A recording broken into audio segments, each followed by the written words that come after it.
Muhtasari wa habari za Busia Boda FM.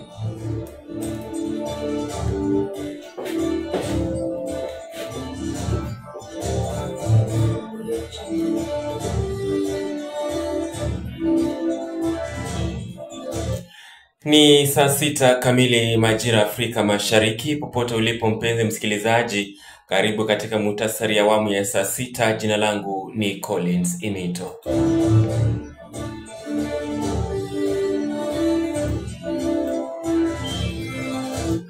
Onyo kali limetolewa kwa magenge hatari ya vijana katika maeneo ya Bumala na Funyula katika kaunti ya Busia, ambao wamekuwa wakijihusisha kwa wizi na kuhangaisha wananchi nyakati za usiku.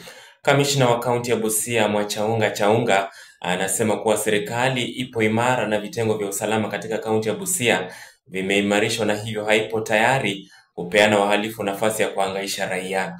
Hata hivyo, amewarai wazazi kuwa mstari wa mbele katika kujumukika kwa malezi bora ya wanao.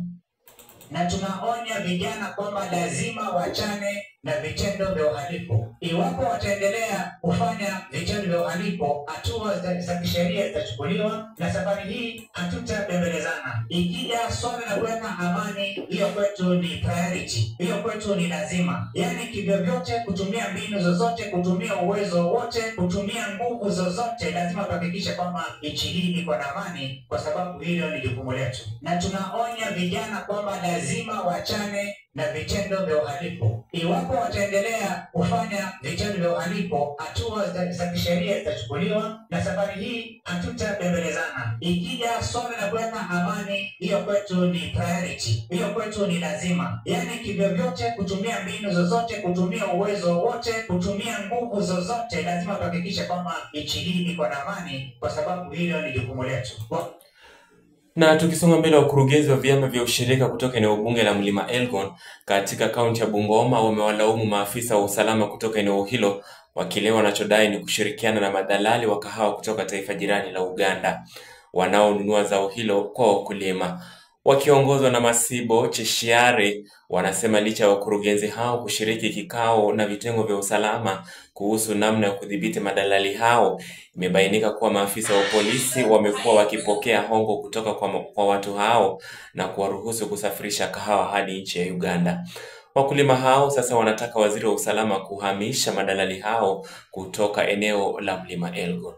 Mwananchi wa kahawa ako na haki ya kulindwa na mali yake, lakini sisi Mount Elgon hatulindwi na mali yetu. Mali yetu nyingi inaenda Uganda. So tungependa tuarize that station, ulete security wale wako saizi, kwa sababu tumefanya mikutano kikao mingi na hao, lakini hawajawahi tufanikiwa kwa mambo ya kahawa, bado inaenda Uganda. Magoli ya kahawa imekuwa mbaya sana, na hizi kahawa zinapita hata katika mbele ofisi ya county commission, sub county commissioner ya Chief Tais, DCI na Chief Tais. Wakiona tu kahawa ikienda ngambo hii, tunaomba cabinet secretary, ingewezekana hii security imecompromise na wale watu ambao wanasimama kahawa wakipeleka nje ya Uganda. Na ninapoongea tunaambia wanalipwa hata shilingi 200 pikipiki moja. Kama serikali ya Kenya tuko na pesa ushuru mingi sana kwa kama ile Uganda, sababu hiyo ushuru ndio inatumika kuandika watu kazi hapa Kenya, barabara zingejengwa, lakini unaona tuko na pesa ushuru mingi kwa kahawa yetu kwenda Uganda. Na kwingineko, baadhi ya viongozi na wakazi katika kaunti ya Kisumu wametaka kuwepo kwa sanamu ya marehemu Raila Odinga kama kumbukumbu ya mchango wake katika taifa la Kenya. Akizungumza mjini Kisumu wakati wa sherehe za mashujaa katika uga wa Jaramogi Oginga Odinga hapo jana, kiongozi wa wengi katika kaunti ya Kisumu Seth Ochieng alisema kuwa watakaa chini kama bunge la kaunti na kupitisha bajeti itakayoshughulikia kujengwa kwa sanamu hiyo. Aidha, alisema kuwa wao kama jamii na wakazi wa Nyanza watasalia ndani ya serikali pana, kwani wamuona manufaa yake. Na sisi kama wananchi wa Kisumu wanatishia hapa leo ya kwamba katika makadirio yenye inakuja, hata tutafanya supplementary budget ili kuhakikisha ya kwamba ile statue, ile commemorative statue ya Raila Amolo Odinga lazima tuweke katika hii nchi yetu ya Kisumu. Unasikiliza 89.9 Busia Boda FM. Kufikia hapo mpenzi msikilizaji, ndipo natamatisha muhtasari ya awamu ya saa 6. Awamu ya saa 7 darejea na habari kiukamilifu. Mimi ni Collins Imito. Huo ndio mwisho wa muhtasari wa habari za Busia Boda FM.